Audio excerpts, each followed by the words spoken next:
Olá, eu sou a Bel Pesce, eu sou empreendedora e escritora e hoje eu estou aqui para compartilhar um texto que não é meu, mas que me tocou muito, muito.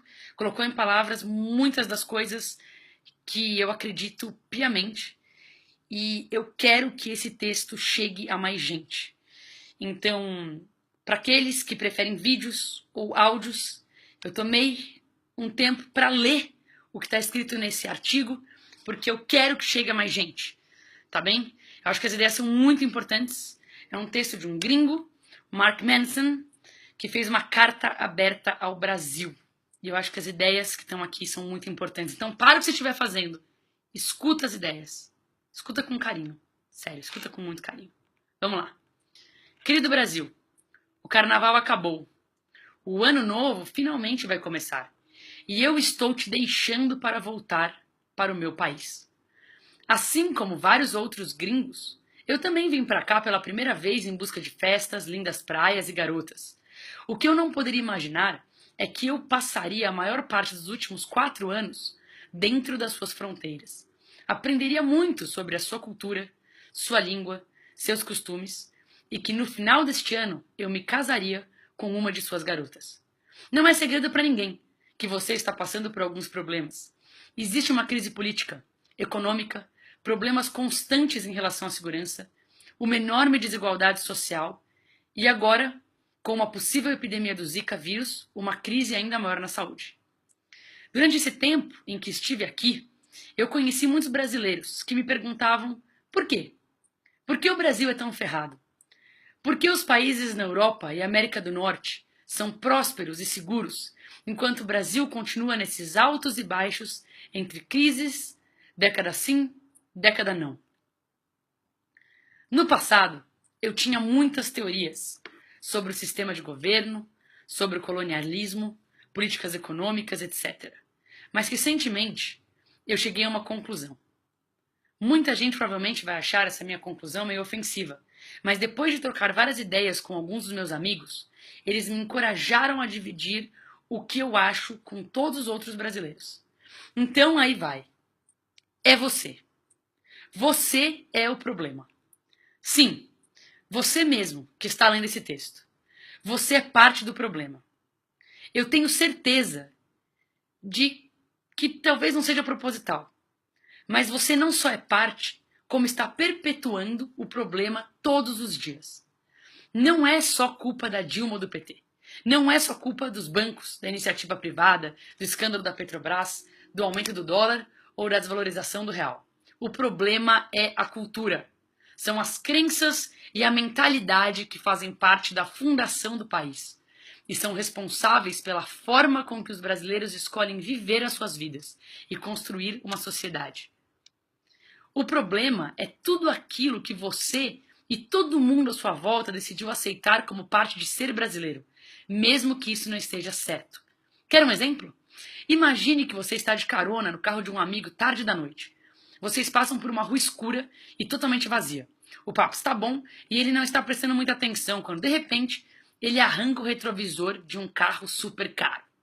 Antes que alguém veja, ele acelera e vai embora. No dia seguinte, você ouve um colega de trabalho que você mal conhece dizendo que deixou o carro estacionado na rua na noite anterior e ele amanheceu sem o retrovisor. Pela descrição, você descobre que é o mesmo carro que seu brother bateu sem querer. O que você faz? A. Fica quieto e finge que não sabe de nada para proteger seu amigo? Ou B.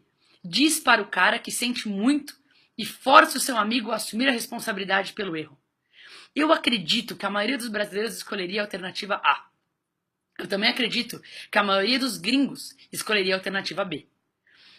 Nos países mais desenvolvidos, o senso de justiça e responsabilidade é mais importante do que qualquer indivíduo. Há uma consciência social onde o todo é mais importante do que o bem-estar de um só. E por ser um dos principais pilares de uma sociedade que funciona, ignorar isso é uma forma de egoísmo. Eu percebo que vocês brasileiros são solidários, se sacrificam e fazem de tudo por suas famílias e amigos mais próximos, e por isso não se consideram egoístas. Mas, infelizmente, eu também acredito que grande parte dos brasileiros seja extremamente egoísta. já que priorizar a família e os amigos mais próximos em detrimento de outros membros da sociedade é uma forma de egoísmo.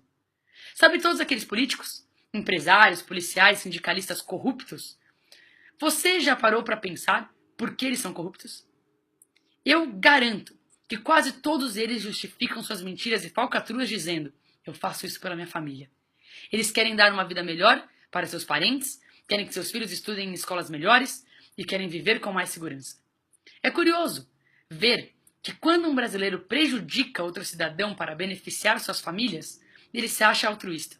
Ele não percebe que altruísmo é abrir mão dos próprios interesses para beneficiar um estranho se for para o bem da sociedade como um todo. Além disso, seu povo também é muito vaidoso, Brasil. Eu fiquei surpreso quando descobri que dizer que alguém é vaidoso por aqui não é considerado um insulto, como é nos Estados Unidos. Esta é uma outra característica particular da sua cultura. Algumas semanas atrás, eu e minha noiva viajamos para um famoso vilarejo no Nordeste. Chegando lá, as praias não eram bonitas como imaginávamos e ainda estavam sujas. Um dos pontos turísticos mais famosos era uma pedra que de perto não tinha nada demais. Foi decepcionante. Quando contamos para as pessoas sobre a nossa percepção, algumas delas imediatamente disseram: ah, mas pelo menos você pôde ver e tirar algumas fotos nos pontos turísticos, né? Parece uma frase inocente, mas ela ilustra bem essa questão da vaidade. As pessoas por aqui estão muito mais preocupadas com as aparências do que com quem elas realmente são. É claro que aqui não é o único lugar no mundo onde isso acontece, mas é muito mais comum do que em qualquer outro país que eu já estive. Isso explica porque os brasileiros ricos não se importam em pagar 3 vezes mais por uma roupa de grife ou uma joia do que deveriam. Ou contratam empregadas e babás para fazerem um trabalho que poderia ser feito por eles. É uma forma de se sentirem especiais e parecerem mais ricos. Também é por isso que brasileiros pagam tudo parcelado. Porque eles querem sentir e mostrar que eles podem ter aquela super TV, mesmo quando, na realidade, eles não têm um dinheiro para pagar. No fim das contas, esse é o motivo pelo qual um brasileiro que nasceu pobre e sem oportunidades está disposto a matar por causa de uma motocicleta ou sequestrar alguém por algumas centenas de reais. Eles também querem parecer bem-sucedidos, mesmo que não contribuam com a sociedade para merecer isso. Muitos gringos acham os brasileiros preguiçosos. Eu não concordo. Pelo contrário, os brasileiros têm mais energia do que muita gente em outros lugares do mundo. Vide o carnaval. O problema é que muitos focam grande parte da sua energia em vaidade, em vez de produtividade. A sensação que se tem é que é mais importante parecer popular ou glamuroso do que fazer algo relevante que traga isso como consequência. É mais importante parecer bem-sucedido do que ser bem-sucedido de fato. Vaidade não traz felicidade. Vaidade é uma versão photoshopada da felicidade. Parece legal, vista de fora, mas não é real. E definitivamente não dura muito. Se você precisa pagar por algo muito mais caro do que deveria custar para se sentir especial, então você não é especial. Se você precisa da aprovação de outras pessoas para se sentir importante, então você não é importante. Se você precisa mentir, puxar o tapete ou trair alguém para se sentir bem-sucedido, então você não é bem-sucedido. Pode acreditar, os atalhos não funcionam aqui.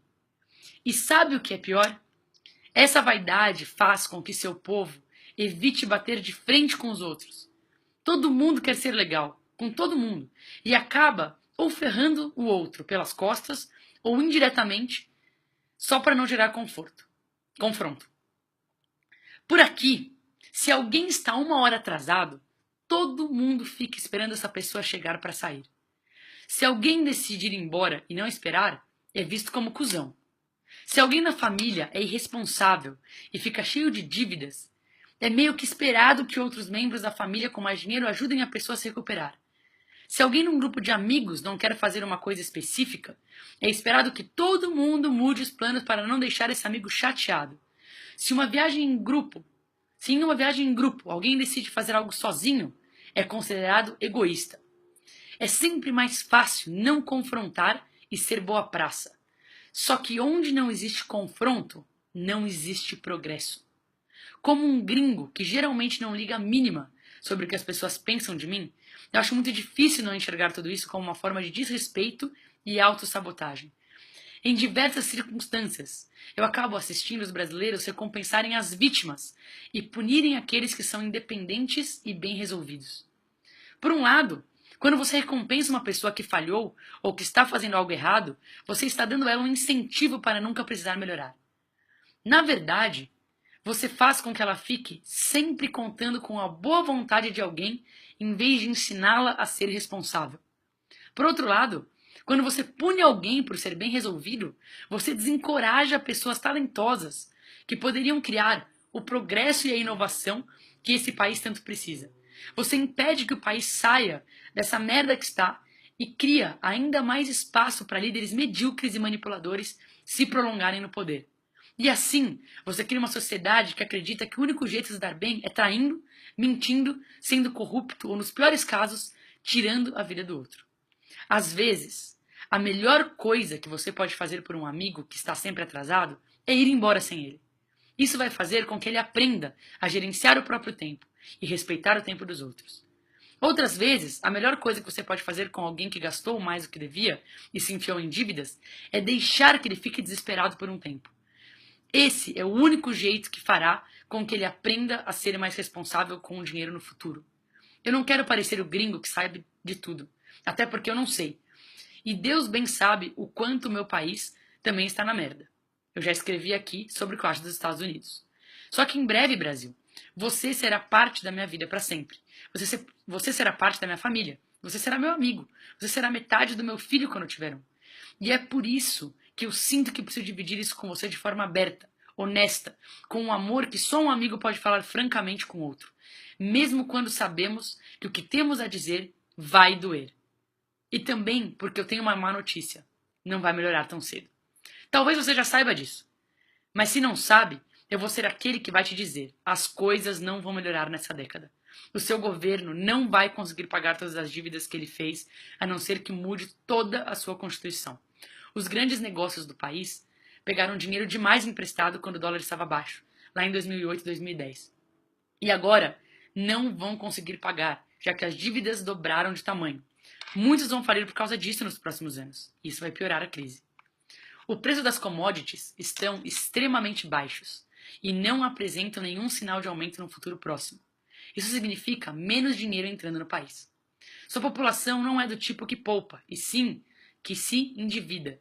As taxas de desemprego estão aumentando, assim como os impostos, que estrangulam a produtividade da classe trabalhadora. Você está ferrado. Você pode tirar Dilma de lá, ou todo o PT. Pode e deveria refazer a Constituição, mas não vai adiantar. Os erros já foram cometidos anos atrás, e agora você vai ter que viver com isso por um tempo. Se prepare para no mínimo 5, 10 anos de oportunidades perdidas. Se você é um jovem brasileiro, muito do que você cresceu esperando que fosse conquistar não vai mais estar disponível. Se você é um adulto, nos seus 30 ou 40, os melhores anos da economia já fazem parte do seu passado. Se você tem mais de 50, bem, você já viu esse filme antes, não viu? É a mesma velha história, só muda a década. A democracia não resolveu o problema. Uma moeda forte não resolveu o problema. Tirar milhares de pessoas da pobreza não resolveu o problema. O problema persiste. E persiste porque ele está na mentalidade das pessoas. O jeitinho brasileiro precisa morrer. Essa vaidade, essa maneira de dizer que o Brasil sempre foi assim e não tem mais jeito, também precisa morrer. E a única forma de acabar com tudo isso é se cada brasileiro decidir matar isso dentro de si mesmo. Ao contrário de outras revoluções externas que fazem parte da sua história, essa revolução precisa ser interna. Ela precisa ser resultado de uma vontade que invade o seu coração e a sua alma. Você precisa escolher ver as coisas de um jeito novo. Você precisa definir novos padrões e expectativas para você e para os outros. Você precisa exigir que seu tempo seja respeitado. Você deve esperar das pessoas que te cercam que elas sejam responsabilizadas pelas suas ações. Você precisa priorizar uma sociedade forte e segura, acima de todo e qualquer interesse pessoal ou da sua família e amigos. Você precisa deixar que cada um lide com seus próprios problemas. Assim como você não deve esperar que ninguém seja obrigado a lidar com os seus. Essas são escolhas que precisam ser feitas diariamente, até que essa revolução interna aconteça. Eu temo que seu destino seja repetir os mesmos erros por muito